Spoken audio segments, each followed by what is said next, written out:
where we have Regina Manyara Gitau, who's on the ground, who is attending the anti-child labor function there.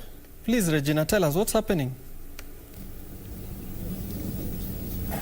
Good afternoon. Yes, indeed, Alan Oko. We are live here in Kisumu County, and this is the 12th National CSO's workshop here, just talking about matters of children with more specificities on child labor. So to give us direction as to the objectives and what has been happening during this two-day workshop is none other than the Executive Director of CAC, Mr. Timothy Ekesa. So kindly shed more light into what has been happening here for the last 2 days and the objectives that have been met so far in as far as child labor issues are concerned. Thank you very much, Regina. We've been here for 2 days in a national workshop. It's our 12th national workshop with a specific theme of looking at eradicating child labor. And as you can see, we have our participants from all over the Republic of Kenya. And the main objective was actually to come up with strategies and means of eliminating child labor in this country once and for all. Yeah. Now, yesterday we had the Kisumu County government representative saying that they have embarked on mapping of child labor areas. What do you think this is going to do in as far as data collection is concerned? I think this will be a very good thing because we have been working at ensuring that we have child labor-free zones. And one of the things we are doing with the partners here from the grassroots, from the groups that work with children, live with the children, it will be a very good thing for them to map the areas where there are many child labor issues and be able to reduce it and ensure that when schools open, all the children go to school. We know that during this COVID time, many children have actually been relegated to child labor. Yeah. Now, Busia County has come up and has been highlighted in this issue, especially now being that it is a border county. We've had cases, maybe you can just highlight some of the cases that you have dealt with, especially from Busia County, in as far as, children's rights are concerned.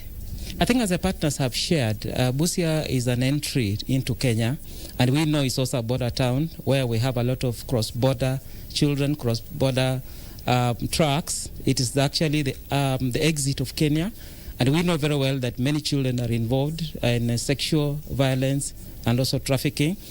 And the partners who are here, they have shared really strategies that they have done as a network with a network of 30 CSOs working there. And what they have done is that they have been able to even work with the border borders and actually ensure that each of them, they have a number and they can be able to protect children. They are part and parcel of the network. Yeah. Now, are you happy with the stakeholder engagement that you've had and the participation of government in as far as eradicating child labor is concerned? Very well. We are really happy with the engagement of the government, especially the Kisumu government, where it has been highly represented by the governor, and we are expecting the deputy governor to also join us today. And they have taken it upon themselves to actually make children their business. Yeah. Now, in delivering services in as far as children issues are concerned, with these COVID-19 disruptions, how have you handled it as, a key organization that focuses on matters of children's rights? It has not been easy during COVID time because we know there was lockdown and children were out of school for 8 months.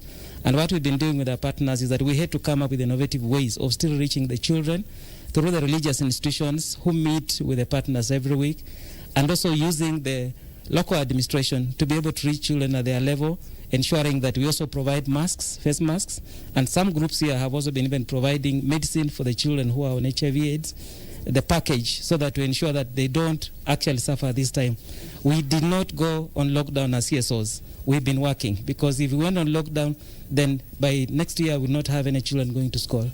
Indeed, you've had there Alan Oko, that is the Executive Director of CAC, just giving an overview of what has been happening in this two-day national workshop. They're bringing together CSOs, not just in Kenya, but also from the global front. We had participants from the Netherlands as well as China, giving in their input as what is to be done to ensure that we eliminate child labor issues.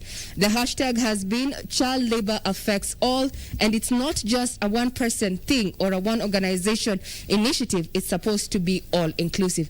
I'm Regina Manyara. We are live indeed from Kisumu County. I hand it back to you in Nairobi at the Broadcasting House.